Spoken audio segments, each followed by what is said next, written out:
Sha'bon oyining fazilatlari. Sha'bon oyi haqida dinimizda qanday ko'rsatmalar bor? Bu oyda qanday nafl ibodatlar qilish tavsiya etilgan? Bismillahirrohmanirrohim. Sha'bon oyi hijriy qamariy taqvimning 8-oyi bo'lib, Rajab va Ramazon oylari o'rtasida joylashgan. Bu oy to'g'risida kelgan ma'lumotlarni o'rganib ko'rsak, asosiy urg'u Ramazon oyiga ruhan va jismonan tayyorgarlik ko'rishga qaratilganini anglaymiz. Bu oyda odatdagidan ko'proq nafl ro'za tutish, Qur'on tilovat qilish va tungi ibodatlarga mashg'ul bo'lishga targ'ib qilingan. Usoma ibn Zayd roziyallohu anhudan rivoyat qilinadi. Ya Allohning rasuli, oylardan hech birida Sha'bon ro'zasidek ro'za tutganingizni ko'rmadim dedim. U zot sallallohu alayhi va sallam: bu bir oyki, odamlar undan g'aflatda qoladilar. U Rajab bilan Ramazonning orasida, bu bir oyki, unda amallar Robbil alaminga ko'tarilur. Men ham amalim ko'tarilayotganda ro'zador bo'lishni yaxshi ko'raman, dedilar. Imom Nasai rivoyati. Oysha onamiz roziyallohu anhodan rivoyat qilinadi. Rasululloh sallallohu alayhi va sallam yilning hech bir oyida Sha'bon oyidagidek ko'p ro'za tutmasdilar. Imom Muslim rivoyati.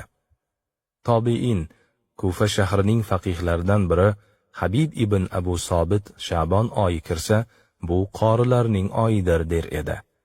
Abu Said al-Khudri roziyallohu anhudan rivoyat qilingan hadisda Payg'ambarimiz alayhissalom: kim Alloh uchun bir kun ro'za tutsa, Alloh taolo uning yuzini do'zaxdan 70 yillik masofaga uzoq qiladi, deganlar. Imom Buxoriy rivoyat. Sha'bon oyining 14-dan 15-ga o'tar kechasi Baroat kechasi deb nomlanadi.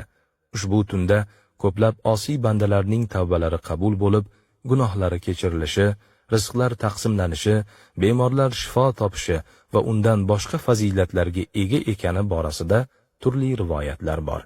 Ushbu rivoyatlar yakka holda zaif hadislar hisoblansa-da, hamma sanadlarni jamlab, umumiy holda xulosa qilinsa, shariatimizga ko'ra ushbu kecha fazilatli va barakotli kecha hisoblanishi ma'lum bo'ladi.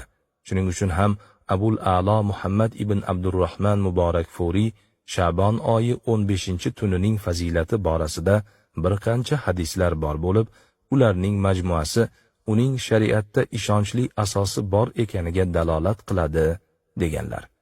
Manba: Tuhfatul Ahvazi kitobi, 3-juz, 365-bet.